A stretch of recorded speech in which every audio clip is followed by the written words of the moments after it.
ഉണ്ടാക്കാൻ പോകുന്നത് നല്ലൊരു തെരണ്ടിക്കറി മുളക് ഇട്ടത്. കറി വെക്കാവേ. ഞാൻ വൃത്തിയാക്കി കഴിഞ്ഞു കേട്ടോ, അല്ലെങ്കിൽ അതിന് മുമ്പേ കാണിക്കായിരുന്നു. അതാണ്ടതാ നല്ലോണം വൃത്തിയാക്കി കഴിഞ്ഞു. അപ്പോൾ അതിനാവശ്യ സാധനങ്ങൾ കാണിച്ചു തരാം. തക്കാളി, പച്ചമുളക്, ഇഞ്ചി, വെളുത്തുള്ളി, കൊടംപുളി. ആദ്യം സ്റ്റൗ കത്തിക്കാം. കറിച്ചട്ടി ചൂടായതിന് ശേഷം കുറച്ച് എണ്ണ ഒഴിക്കുക. എണ്ണ ചൂടായി കുറച്ച് കടുക് പൊട്ടി ഉലുവ കുറച്ചിടണം. വറ്റൽമുളക്,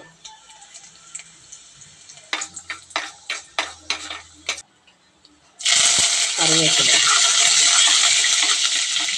ഇഞ്ചി, വെളുത്തുള്ളി നല്ലതുപോലെ മൂക്കണം. ഇഞ്ചി വെളുത്തുള്ളി നല്ലതുപോലെ മൂത്തതിന് ശേഷം ഉള്ളി, പച്ചമുളക്,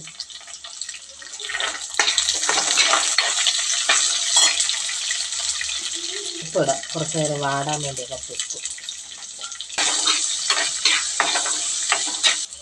കൊടംപുളി,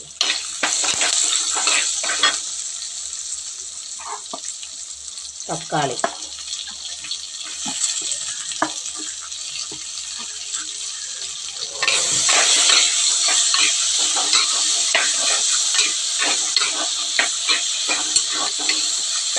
ഈ തക്കാളി വേകാൻ വേണ്ടി കുറച്ച് അടച്ച് വെച്ച് വേവിക്കും. അടപ്പ് തുറന്ന് നോക്കിയിട്ട് നല്ലപോലെ വെന്ത്. 2 ടീസ്പൂൺ മുളക് പൊടി, മഞ്ഞൾപ്പൊടി, 1.5 ടീസ്പൂൺ മല്ലിപ്പൊടി. 2 ടീസ്പൂൺ മുളക് പൊടിയാകുമ്പോൾ 1.5 ടീസ്പൂൺ മല്ലിപ്പൊടി. മല്ലിപ്പൊടി ഒരുപാട് കൂടിപ്പോകരുത്. മല്ലിപ്പൊടി ഇപ്പോഴും കുറച്ചേ ഇടാവും.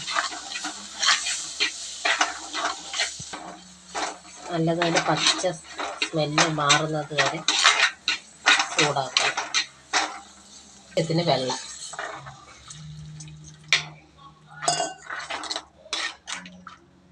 വെട്ടി തിളക്കട്ടെ.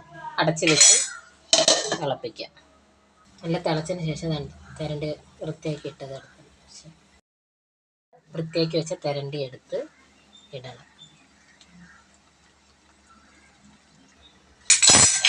ഇത് കുറച്ചൊന്ന് തിളക്കട്ടെ. അടച്ച് വെച്ച് വേവിക്കും.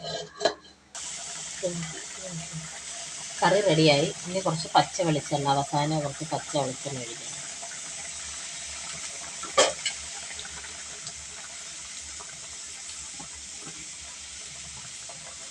കറി റെഡി.